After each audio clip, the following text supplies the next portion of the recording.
มิกาลเศรษฐีอุบาสกผู้นับถือนางวิสาขาเป็นมารดาพระไตรปิฎกอรรถกถากุตกนิกายคาถาธรรมบทบุปาวรรคที่สี่มิกาลเศรษฐีนับถือพวกอาชีวกอาศัยอยู่ในกรุงสาวัตถีมีบุตรชายชื่อปุณณวัฒนะครอบครัวนี้มีทรัพย์ถึง40 โกฏเศรษฐีและภรรยาลบเล้าขอให้บุตรชายหาภรรยาเพื่อจะได้มีทายาทสืบทอดสกุลเขาปฏิเสธว่าไม่ต้องการมีคู่แต่เมื่อทนความลบเล้าจากบิดามารดาไม่ได้เขาจึงกำหนดให้บิดามารดาหาภรรยาที่มีคุณสมบัติเบญจกัลยาณีสตรีที่ถึงพร้อมด้วยความงามคือ 1. ผมงามผมเหมือนกำหางนกยุงปล่อยลงแล้วยาวล่าชายผ้านุ่งปลายผมงอนขึ้น 2. เนื้องามริมฝีปากแดงเหมือนผลตำลึงสุกสม่ำเสมอ 3. กระดูกงามฟันขาวเหมือนสังที่ขัดดีแล้วเรียบร้อยไม่ห่างกันงดงามดุจระเบียบแห่งเพชรที่ร้อยเรียงยามพูดมีเสียงไพเราะกังวาน 4. ผิวงามหากเป็นสตรีมีผิวดำก็ดำสนิทเหมือนบัวเขียวหากผิวขาวก็เหมือนดอกกัญญิกา 5. วัยงามแม้คลอดบุตรตั้ง10 คนแล้วก็ยังเหมือนคลอดบุตรคนเดียวคงความสาวพลิ้งอยู่มิกาลเศรษฐีและภรรยาได้เชิญพราหมณ์ผู้ชำนาญการดูลักษณะมาบริโภคอาหารแล้วถามว่าหญิงที่ลูกชายบอกนั้นมีอยู่จริงหรือพราหมณ์ตอบว่ามีอยู่จริงเศรษฐีจึงขอให้พราหมณ์8 คนเป็นธุระแสวงหาหญิงลักษณะดังกล่าวหากท่านพบแล้วพึงให้พวงมาลัยทองคำมูลค่า100,000แก่นางแล้วให้ทรัพย์เดินทางพราหมณ์8 คนส่อแสวงหาหญิงที่มีลักษณะ5ไปตามนครใหญ่ๆก็ยังไม่พบจนล่วงถึงเมืองสาเกตพบนางวิสาขาและบริวารออกร่วมงานนักสัตว์ขณะนั้นนางมีอายุประมาณ15-16 ปีมีเครื่องประดับงดงามมีหมู่เด็กหญิง500แวดล้อมขณะนั้นได้เกิดฝนตกเด็กหญิงทั้งหลายรีบวิ่งไปหลบฝนในศาลาแต่นางวิสาขาไม่วิ่งเดินตามปกติเข้าไปในศาลาทำให้พวกพราหมณ์ได้เห็นลักษณะ4 ประการยังไม่เห็นฟันจึงแกล้งพูดว่านางเฉยชาใครเป็นสามีของนางก็คงจะได้กินแค่ปลายข้าวนางถามว่าพวกท่านว่าใครกันพราหมณ์ตอบว่าเราว่าเธอนั่นแหละพวกพราหมณ์ได้ยินเสียงไพเราะของนางประหนึ่งเสียงกังสดานทีเดียวนางถามว่าฉันเพราะเหตุใดตอบว่าก็เห็นคนอื่นเขาวิ่งหนีฝนไม่ให้เสื้อผ้าและเครื่องประดับเปียกฝนแต่เธอไม่วิ่งนางชี้แจงว่าพ่อทั้งหลายพวกท่านอย่าพูดอย่างนี้ฉันแข็งแรงกว่าหญิงพวกนั้นแต่ฉันไม่เห็นเหตุผลที่ต้องวิ่งเพราะมันไม่งามมีคน4 จำพวกที่วิ่งแล้วไม่งามคือพระราชา1ช้างทรงของพระราชา1บรรพชิต1และสตรี1อีกอย่างหนึ่งบิดามารดาย่อมทนุถนอมอวัยวะของลูกสาวเพราะสตรีได้ชื่อว่าเป็นสิ่งที่มารดาบิดาพึงขาย ท่านเลี้ยงดูดิฉันมาเพื่อส่งไปตระกูลอื่นถ้าดิฉันวิ่งแล้วหกล้มมือหรือเท้าหักก็จะเป็นภาระของตระกูลส่วนเสื้อผ้าเครื่องประดับเปียกแล้วก็แห้งดิฉันจึงไม่วิ่งพวกพราหมณ์ฟังและดูขณะที่นางพูดก็พบลักษณะของฟันกล่าวว่าแม่พวงมาลัยทองคำนี้สมควรแก่เธอนางสอบถามว่าพวกพราหมณ์มาจากไหนตอบว่าตระกูลของมิคาลาเศรษฐีแห่งกรุงสาวัตถีส่งมาเพื่อบุตรชายชื่อปุณณวัตรพวกพราหมณ์ได้ไปที่บ้านของนางวิสาขาเพื่อสู่ขอกับมารดาบิดาคือท่านัญชัยเศรษฐีแห่งสาเกตแต่ด้วยความที่นางอยู่สกุลใหญ่ทำให้ใช้เวลาเตรียมข้าวของและเตรียมการนานถึง4 เดือนจึงแต่งเข้าสกุลมิคาลาเศรษฐีการทำอาวาหามงคลของบุตรชายนั้นมิคาลาเศรษฐีไม่ได้คำนึงถึงพระพุทธเจ้าและภิกษุสงฆ์แม้พระองค์จะประทับอยู่ไม่ไกลเพราะท่านรักนับถือพวกสมณะเปลือยวันหนึ่งได้เชิญพวกชีเปลือย500 คนมาบริโภคข้าวปลายาตและอาหารอื่นๆอันปราณีตในเรือน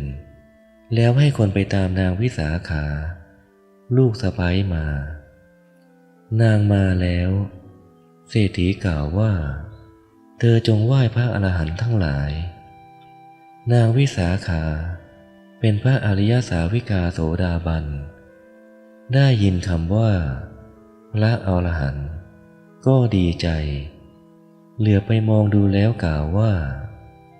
ผู้ไม่มีหิริโอตปะเช่นนี้ไม่นุ่งผ้าจะชื่อว่าเป็นพระอรหันต์ได้อย่างไรแล้วลุกไปที่อยู่ของตนพวกอาเจรกะเปื่อยเหล่านั้นเห็นและได้ยินจึงตำหนิเศรษฐีว่ากฤหบดีท่านไม่ได้หญิงอื่นแล้วหรือจึงได้สาวิกาของสมณโคดมผู้เป็นกาลกิณีมาอยู่ในเรือนขอให้ขับไล่นางออกจากเรือนโดยเร็วเศรษฐีไม่อาจทำเช่นนั้นได้เพราะนางมาจากตระกูลใหญ่อีกอย่างถ้อยคำนี้ก็เล็กน้อยจึงกล่าวขอโทษว่านางยังเด็กอยู่รู้บ้างไม่รู้บ้างขอพระผู้เป็นเจ้าทั้งหลายอย่าถือสานางเลยเมื่อส่งพวกอาเจรกะไปหมดแล้วเศรษฐีก็นั่งบนอาสนะอันมีค่ามากกินข้าวปลายาตน้ำน้อยในถาดทองคำขณะนั้นมีพระภิกษุผู้ถือเที่ยวบิณฑบาตเป็นปกติรูปหนึ่งกำลังหยุดยืนอยู่ที่หน้าประตูเรือนนางวิสาขากำลังยืนพัดให้พ่อสามีจึงบังอยู่นางเห็นภิกษุแล้วยืนเลี่ยงเพื่อให้พ่อสามีเห็นแต่เศรษฐีทำเป็นไม่เห็นก้มหน้ากินอาหารต่อไปนางวิสาขารู้ว่าบิดาสามีเห็นแต่ไม่เอาใจใส่จึงกล่าวว่านิมนต์ไปข้างหน้าเถิดเจ้าข้าพ่อผัวของดิฉันกำลังกินของเก่าอยู่เศรษฐีได้ฟังแล้วโกรธมากเรียกทาสและกรรมกรมาให้นำข้าวปลายาตออกไปกล่าวว่าจงขับไล่นางออกจากเรือนนางบังอาจว่าเรากินของไม่สะอาดแต่ไม่มีใครกล้าเข้าใกล้นางวิสาขาเพราะคนเหล่านั้นล้วนเป็นคนที่บิดาส่งมาดูแลปฏิบัตินางวิสาขาโดยเฉพาะนางวิสาขาฟังคำขับไล่แล้วแย้งว่าดิฉันจะไม่ไปด้วยเหตุผลเพียงเท่านี้เพราะท่านนำดิฉันมา เป็นสะใภ้มิใช่เป็นนางกุมภทาสีหญิงรับใช้ผู้ใช้หม้อแบกน้ำขอให้ท่านเรียกผู้ใหญ่8 คนที่คุณพ่อส่งมาดูแลให้วินิจฉัยความผิดของตนเศรษฐีเห็นด้วยเรียกคนทั้ง8มาแล้วกล่าวโทษของนางขึ้น3 ข้อคือ 1. กล่าวหาว่าตนกินของเก่านางวิสาขาชี้แจงว่าหมายถึงพ่อสามีไม่ทำบุญใหม่ในอัตภาพนี้เอาแต่รับผลบุญเก่าที่ทำมาแต่ปางก่อน 2. กล่าวหาว่านางวิสาขามีคนรับใช้ชายหญิงติดตามไปหลังเรือนตอนเที่ยงคืนนางชี้แจงว่าไปเพราะมีม้าอาชาในตกลูกต้องการดูความเรียบร้อยจึงไม่อาจอยู่เฉยโดยไม่ถือเป็นธุระไม่ได้ 3. กล่าวหาว่าโอวาท10ที่บิดาของนางให้นั้นมีความลี้ลับซ่อนเร้นนางชี้แจงว่าโอวาท10ไม่มีอะไรที่เป็นภัยแก่ใครๆเช่นโอวาทที่ว่าไฟในไม่พึงนำออกไปภายนอกหมายถึงอย่านำความไม่ดีของคนในเรือนออกไปบอกแก่คนภายนอกเป็นต้นนางอธิบายจบแล้วพวกผู้วินิจฉัยกล่าวว่านางไม่มีความผิดอันใดเลยเหตุไรท่านจึงไล่นางออกจากเรือนเล่านางวิสาขากล่าวว่าดิฉันไม่มีความผิดจึงจะไม่ไปจากเรือนตามคำของพ่อสามีแต่จะไปเพราะดิฉันเห็นควรว่าไปแล้วสั่งให้พวกทาสกรรมกรจัดแจงยานพาหนะและข้าวของเป็นต้นเพื่อกลับสู่เรือนบิดาที่สาเกตมิคลาเศรษฐีได้ฟังแล้วจับมือพวกผู้ใหญ่8 คนไว้แล้วกล่าวขอโทษนางวิสาขาขอให้นางยกโทษให้ด้วยนางกล่าวว่าคุณพ่อดิฉันยกโทษที่ควรยกโทษให้แก่คุณพ่อด้วยความจริงใจแต่ดิฉันเป็นธิดาของตระกูลผู้มีความเลื่อมใสไม่งอนแง่นในพระพุทธศาสนาพวกเราหากไม่ได้ภิกษุสงฆ์แล้วจะเป็นอยู่ไม่ได้แต่หากดิฉันได้บำรุงภิกษุสงฆ์ตามความพอใจของดิฉันก็จะอยู่มิคลาเศรษฐีกล่าวว่าแม่เจ้าจงบำรุงพวกสมณะของเจ้าตามความพอใจเถิดนางวิสาขาให้คนไปทูลนิมนต์พระพุทธเจ้าให้เสด็จมาเสวยในเรือนวันรุ่งขึ้นรุ่งเช้าพวกอาเจรกะสมณะเปลือยรู้ข่าวการจะเสด็จมาที่เรือนก็พากันมานั่งล้อมเรือนมิคลาเศรษฐีไว้พระพุทธเจ้าและภิกษุสงฆ์เสด็จเข้าไปในเรือนนางวิสาขานางให้คนไปตามบิดาสามีมาร่วมงานซึ่งอยู่คนละเรือนกันแต่พวกอาเจรกะห้ามไม่ให้ไปจึงตอบคนส่งข่าวว่าให้นางถวายเองเถิดในเวลาพระพุทธเจ้าจะทรงแสดงธรรมนางก็ส่งคนไปตามพ่อสามีมาอีกคราวนี้เศรษฐีคิดว่าถ้าไม่ไปก็คงไม่สมควรทั้งยังต้องการฟังธรรมด้วยว่าพระสมณโคดมจะพูดอะไรบ้างพวกอาเจรกะแนะว่าให้ฟังอยู่ภายนอกซึ่งมีม่านกั้นแล้วให้คนไปกั้นม่านไว้ล่วงหน้าเศรษฐีได้ไปนั่งตรงที่มีม่านกั้นแล้วพระพุทธเจ้าทรงดำริว่าท่านจะมานั่งนอกม่านก็ตามที่ฝาเรือนอื่นก็ตามที่ฟากภูเขาโน้นหรือที่จักรวาลโน้นก็ตาม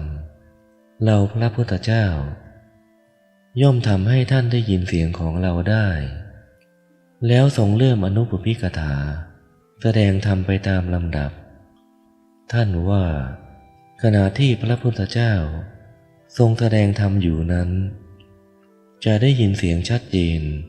ดุจพระองค์กำลังตัดอยู่กับตนเหมือนได้เห็นพระองค์อยู่ต่อหน้าทุกคนมิคาลเศรษฐีฟังพระธรรมเทศนาขณะนั่งอยู่ภายนอกม่านได้บรรลุโสดาปัตติผลเป็นพระโสดาบันมีศรัทธามั่นคงหมดความสงสัยในพระรัตนตรัยยกผ้าม่านขึ้นเอาปากอมถันของนางวิสาขากล่าวว่าเจ้าจงเป็นมารดาของฉันตั้งแต่วันนี้เป็นต้นไปนับจากวันนั้นนางจึงได้ชื่อว่านางวิสาขามิคลมาตาหรือวิสาขามิคลมาตา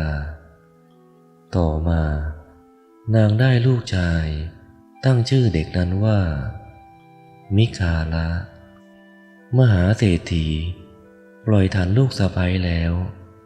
หมอบลงแทบพระบาทของพระพุทธเจ้านวดพระบาทด้วยมือจูบพระบาทด้วยปากประกาศชื่อของตน3 ครั้งว่า